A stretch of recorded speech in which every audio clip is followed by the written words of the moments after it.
यह कहानी सच्ची घटना पर आधारित एक ऐसे युवक की है जो मौत को करीब आते देख सकता था। कहानी की शुरुआत होती है और शहर के एक खचाखच भरे रेस्टोरेंट में अचानक एक भयानक नरक का दूत प्रकट होता है। ये जीव केवल उन जगहों पर आता है जहां बड़ी तबाही या मौत होने वाली होती है। वह अपने अगले शिकार की तलाश में लोगों के बीच तेजी से घूमने लगता है। अजीब बात यह है कि रेस्टोरेंट में बैठे आम लोग हंस खेल रहे हैं और उन्हें इस खौफनाक मौजूदगी का जरा भी एहसास नहीं है। लेकिन थॉमस, जो वहाँ एक रसोइया है, बुरी तरह से घबराया हुआ है क्योंकि उसके पास छठी इंद्रिय है जिससे वह मरे हुए लोगों और इन शैतानी जीवों को देख सकता है। वह छुपकर उस जीव की हर हरकत पर नजर रखने लगता है, इस डर से कि कहीं वह शैतान उसे देख न ले। पूरे रेस्टोरेंट का चक्कर लगाने के बाद वह शैतानी जीव थॉमस की प्रेमिका स्टोनी के पास जाकर रुक जाता है। थॉमस का दिल बैठ जाता है। वह समझ जाता है कि उसकी प्रेमिका खतरे में है। अपनी पहचान छुपाने के लिए थॉमस हवा में एक फ्लाइंग किस उछालने का नाटक करता है, जिससे वह जीव भ्रमित हो जाता है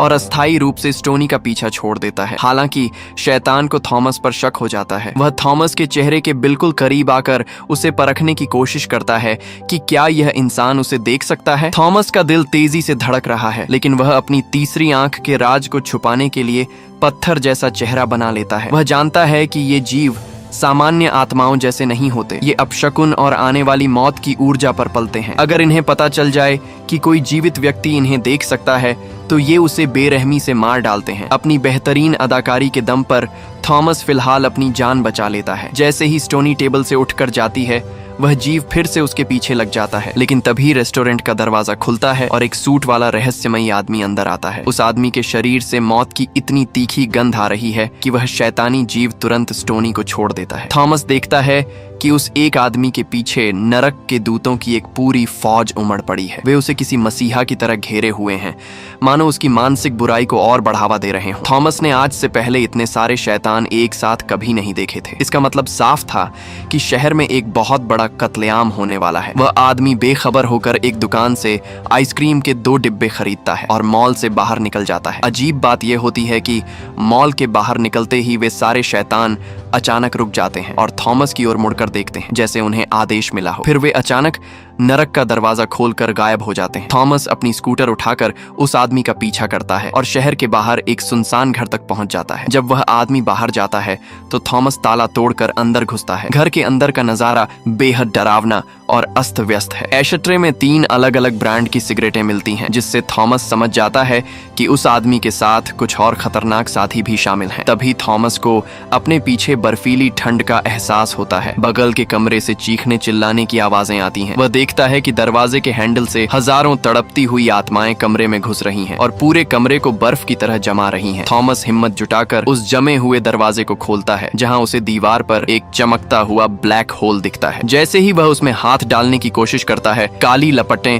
और टेंटिकल्स उसे अंदर खींचने की कोशिश करते हैं। थॉमस जान बचाकर वहां से भागता है और छुपकर देखता है कि वे शैतानी जीव वापस आ गए हैं और अपने साथ नरक से और भी कई खतरनाक साथियों को लेकर आए हैं। थॉमस तुरंत पुलिस चीफ के पास जाता है, जो उसकी शक्तियों के बारे में जानता है। चीफ को पता चलता है कि उस संदिग्ध आदमी का नाम मशरूम हेड है, लेकिन कानून की मजबूरी ये है कि बिना किसी अपराध या सबूत के पुलिस किसी को गिरफ्तार नहीं कर सकती। चीफ केवल एक नए सिपाही ईक को जांच के लिए भेज पाता है। तनाव के बीच थॉमस अपनी प्रेमिका स्टोनी के साथ चर्च की छत पर थोड़ा वक्त बिताने की कोशिश करता है, लेकिन तभी वह देखता है कि मशरूम हेड गुस्से में चर्च की तरफ आ रहा है। थॉमस को डर लगता है कि शायद उस आदमी को पता चल गया है कि थॉमस उसका पीछा कर रहा था। वे दोनों चर्च के अंदर छुप जाते हैं। कुछ पल की शांति के बाद अचानक वह दरवाजा जिस पर स्टोनी टिकी थी जोर जोर से हिलने लगता है, जैसे कोई उसे तोड़कर अंदर आना चाहता हो। डर के मारे थॉमस और स्टोनी चर्च से बाहर भागते हैं और अपनी स्कूटर पर बैठकर वहां से तेजी से निकल जाते हैं। थॉमस अब समय के खिलाफ एक दौड़ में है। उसे न केवल अपनी और अपनी प्रेमिका की जान बचानी है,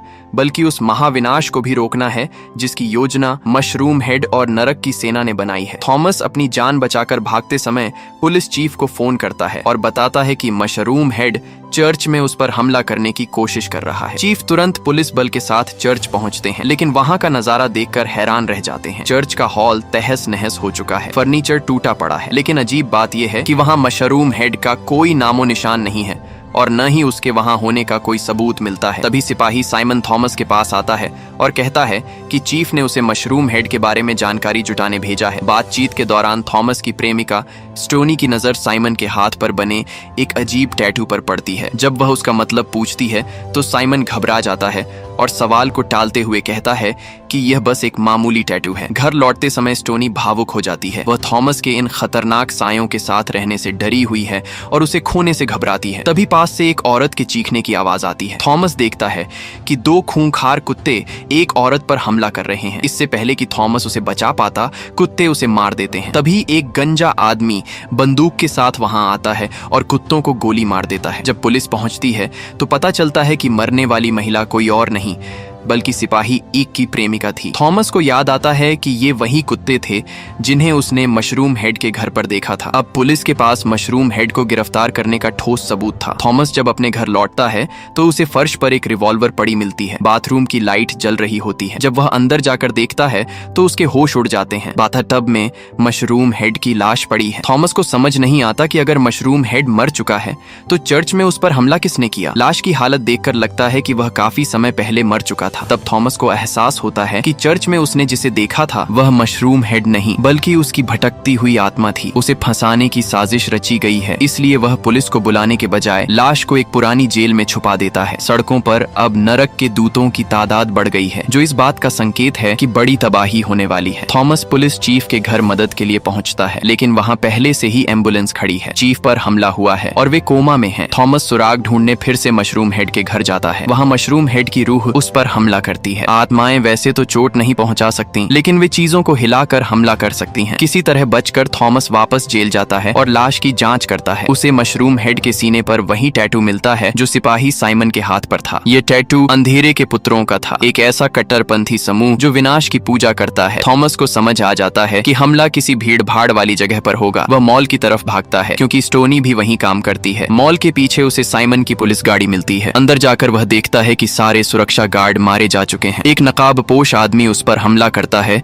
जिसे थॉमस ढेर कर देता है। नकाब हटाने पर पता चलता है कि वह सिपाही इक था। इक ने ही अस्पताल में चीफ को मारने की कोशिश की थी। जैसे ही थॉमस मॉल के मुख्य हिस्से में पहुंचता है, वह देखता है कि हजारों शैतानी साए वहां भर चुके हैं। अचानक चीख पुकार मच जाती है। मॉल के सारे दरवाजे बंद कर दिए जाते हैं ताकि कोई बाहर न जा सके। तभी एक हमलावर राइफल लेकर अंधाधुंध गोलियां चलाने लगता है। स्टोनी भी उसी की रेंज में होती है। थॉमस अपनी रिवॉल्वर निकालता है और कांपते हाथों से हमलावर पर गोलियां चलाता है। नरक के दूत थॉमस को रोकने की कोशिश करते हैं, लेकिन थॉमस हिम्मत जुटाकर हमलावर को मार गिराता है। परंतु जब वह स्टोनी की दुकान की तरफ देखता है तो वहां गोलियों के निशान और तबाही के सिवा कुछ नहीं दिखता। स्टोनी कहीं नजर नहीं आती। थॉमस का दिल यह सोचकर बैठ जाता है कि कहीं वह भी इस गोलीबारी का शिकार तो नहीं हो गई। थॉमस घबराते हुए उस दुकान के अंदर जाता है जहां उसकी प्रेमिका स्टोनी काम करती है। उसे डर है कि वह मारी गई, लेकिन तभी स्टोनी काउंटर के नीचे से सुरक्षित बाहर निकलती है। थॉमस चैन की सांस लेता है, पर उसे तुरंत एहसास होता है कि खतरा टला नहीं है। तभी उसे सिपाही एक की मृत प्रेमिका की आत्मा दिखाई देती है। वह थॉमस को कुछ बताने की कोशिश कर रही है। थॉमस उस हमलावर का मुखौटा हटाता है जिसे उसने अब भी मारा था, और यह देखकर दंग रह जाता है कि वह साइमन नहीं बल्कि वह गंजा आदमी था जिसने कुत्तों को मारा था। वह भी इस साजिश का हिस्सा था। उस मृत महिला की आत्मा का पीछा करते हुए थॉमस मॉल के लोडिंग एरिया में पहुंचता है। वहां उसे एक बड़ा ट्रक खड़ा मिलता है। ट्रक के ड्राइवर की मदद से जब वह पीछे का दरवाजा खोलता है तो उसके होश उड़ जाते हैं। पूरा ट्रक बमों से भरा हुआ है। बम पर केवल 3 मिनट का टाइमर चल रहा है। थॉमस समझ जाता है कि मॉल में हुई गोलीबारी सिर्फ लोगों का ध्यान भटकाने के लिए थी। असली मकसद इस विशाल बम से पूरे मॉल को उड़ाना था। नरक के दूत इस तबाही को सुनिश्चित करने के लिए वहां मौजूद थे। तभी एक शैतानी साया सिपाही साइमन सान के शरीर में प्रवेश कर जाता है और उसे नियंत्रित करते हुए ट्रक ड्राइवर की गोली मारकर हत्या कर देता है। थॉमस गोलियों की बौछार के बीच किसी तरह ट्रक के केबिन में घुसता है और तारों को जोड़कर इंजन स्टार्ट कर देता है। वह ट्रक को मॉल से दूर एक सुनसान इलाके की ओर ले जाने लगता है। साइमन भी ट्रक पर चढ़ जाता है और थॉमस पर गोली चलाता है, लेकिन निशाना चूक जाता है। जब धमाके में सिर्फ 10 सेकंड बचते हैं, साइमन अपनी गिरी हुई बंदूक उठाने के लिए झुकता है। इसी मौके का फायदा उठाकर थॉमस चलते ट्रक से कूद जाता है। अगले ही पल ट्रक एक जबरदस्त धमाके के साथ फट जाता है। साइमन और उसके साथ मौजूद शैतानी साए उस आग के गोले में भस्म हो जाते हैं। थॉमस बेहोश होकर जमीन पर गिर पड़ता है। जब थॉमस अस्पताल के बिस्तर पर आंखें खोलता है तो वह खुद को अपनी प्रेमिका स्टोनी की बाहों में पाता है। पूरा शहर थॉमस को एक हीरो मान रहा है जिसने हजारों जानें बचाई। थॉमस और स्टोनी एक साथ अपने घर में खुशियां मना रहे हैं, मानो सब कुछ ठीक हो गया हो। लेकिन तभी पुलिस चीफ थॉमस से मिलने आते हैं। चीफ की आंखों में आंसू हैं और वे थॉमस को एक ऐसा सच बताते हैं जो उसका दिल तोड़ देता है। वे कहते हैं, थॉमस, अब इसे रोकना होगा। पुलिस ने आखिरकार उसका शरीर ढूंढ लिया है। सच्चाई यह थी कि स्टोनी मॉल में हुई पहली गोलीबारी में ही मारी गई थी। थॉमस की तीसरी आंख ने उसे स्टोनी की आत्मा के साथ रहने का मौका दिया था। थॉमस इस सच को स्वीकार नहीं कर पा रहा था और सदमे के कारण अपनी प्रेमिका की रूह को ही हकीकत मान बैठा था। अब समय आ गया था कि स्टोनी की आत्मा को इस दुनिया से विदा होना पड़े। थॉमस का दिल बुरी तरह टूट जाता है। वह रोते हुए अपनी प्रेमिका की रूह को अंतिम विदाई देता है। स्टोनी की आत्मा धीरे धीरे धुंधली होकर गायब हो जाती है और थॉमस उस कमरे में बिल्कुल अकेला रह जाता है। एक ऐसा नायक जिसने शहर को तो बचा लिया लेकिन अपनी दुनिया को खो दिया। थॉमस अब भी उन आत्माओं को देखता है लेकिन उसकी जिंदगी का सबसे खूबसूरत हिस्सा हमेशा के लिए चला गया है और यही से इस कहानी का अंत हो जाता है।